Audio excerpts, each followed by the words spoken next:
Hello and welcome to Fight News Now Extra. I'm John Pollock, and we're going to get you caught up on all of the news happening in mixed martial arts with John Ramdeen and Robin Black joining us. Today we're chatting UFC 164 from this past weekend, and a former lightweight champion has retired.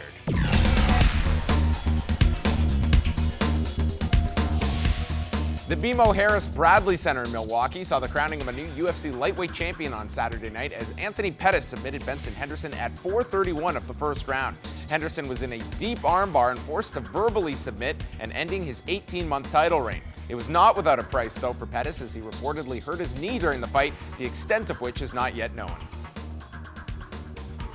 Josh Barnett made his return to the UFC in Milwaukee on Saturday, getting his arm raised after only 1 minute and 56 seconds of action, defeating Frank Mir by TKO.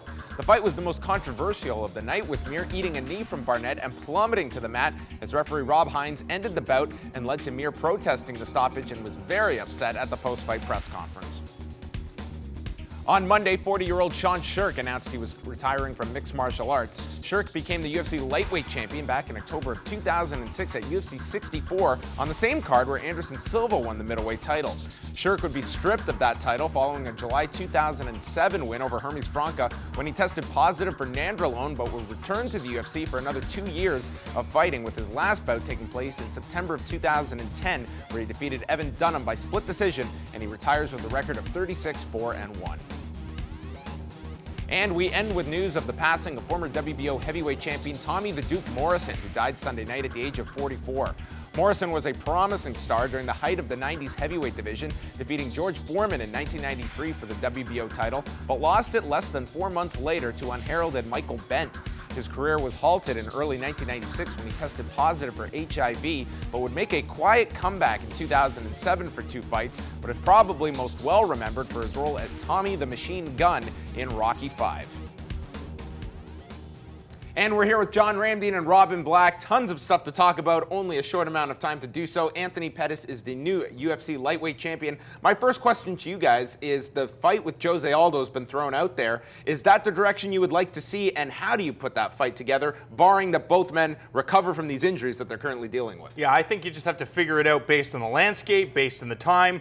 Jose Aldo says he'll fight at heavyweight. He does not care, despite the fact that UFC President Dana White said that he was scared. Jose Aldo, an absolute gamer, and I think a fight between him and Anthony Pettis makes sense. Robin, you and I were talking about it, and maybe a catchweight bout would make sense, considering each guy is the ruler of their own division. So who knows? I do like the fight. I think it's interesting, especially after that performance. I could really see now Jose Aldo. I mean, when you're looking at potential contenders at 145, and it's guys that you've not just beaten but smoked, like Cub Swanson, Chad Mendez, maybe you want a new challenge, and maybe now is that time to move up to 155. That 145 division, you have 4 or 5 guys that could really have an exciting kind of mini tournament to determine a new champion. I think that now, as Aldo sits down and looks at, maybe now I return to 155. For sure, especially because some of those guys you smoked have gotten way better. And Aldo, people are raising their game to prepare for him. So he isn't dominating like he was in those days, and those guys have definitely got better. You don't want to fight him again. I wouldn't blame him, and I wouldn't want to fight him either. So you go up and you fight at 155. We do that tournament at 145 with Swanson, Mendez, Lamas. There's so many guys. There's no shortage of guys. Even Dustin Poirier, he looked excellent on Saturday night.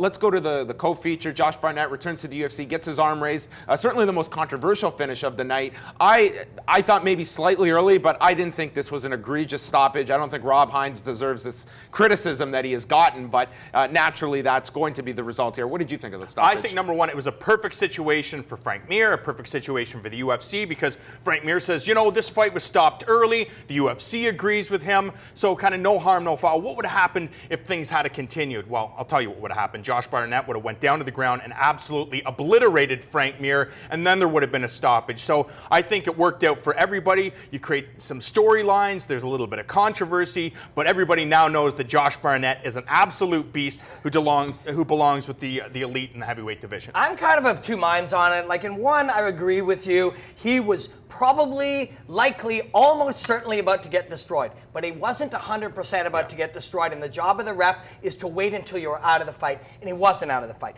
Is it likely he would have been? Yes, but that's irrelevant. The ref's job is to stop it at the right time. But at the same time, I agree, it was probably safety is paramount, and he took that big knee, went down immediately, so I think you know, when you have heavyweights like that who can inflict damage in 1 or 2 blows, you know, better safe than sorry. Come to think of it, Pollock, you were mentioning, or one of you guys were mentioning, you know, the fight of the night, the one that was given fight of the night. Yeah. If you're giving guys fight of the night just because they're willing to go nuts and stand toe-to-toe and smash each other in the face, you could have given Mir and Barnett that as well. I mean, fight of the night, I used to think meant the greatest exhibition of skill and heart and fighting it out down to the bitter end, not just being willing to trade in the pocket. Nor is it performance of the night. I mean, you do need 2 guys, I think, to make fight of the night.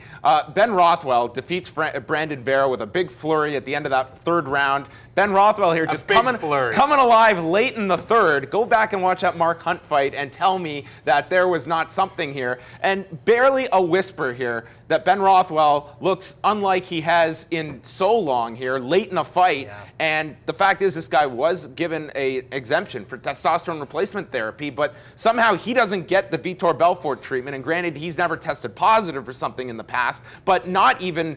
I think people are just so tired of talking about this topic that it's now just acceptable. Yeah.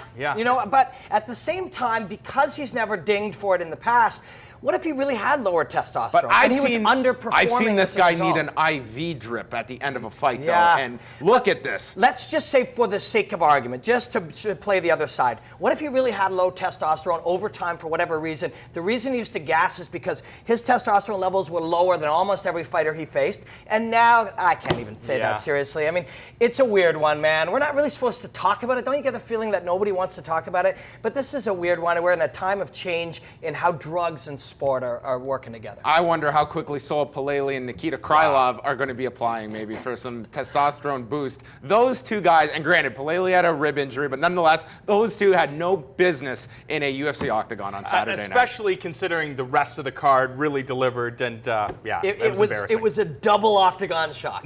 There you go. UFC 164, and coming at you right now is more Fight News Now Extra.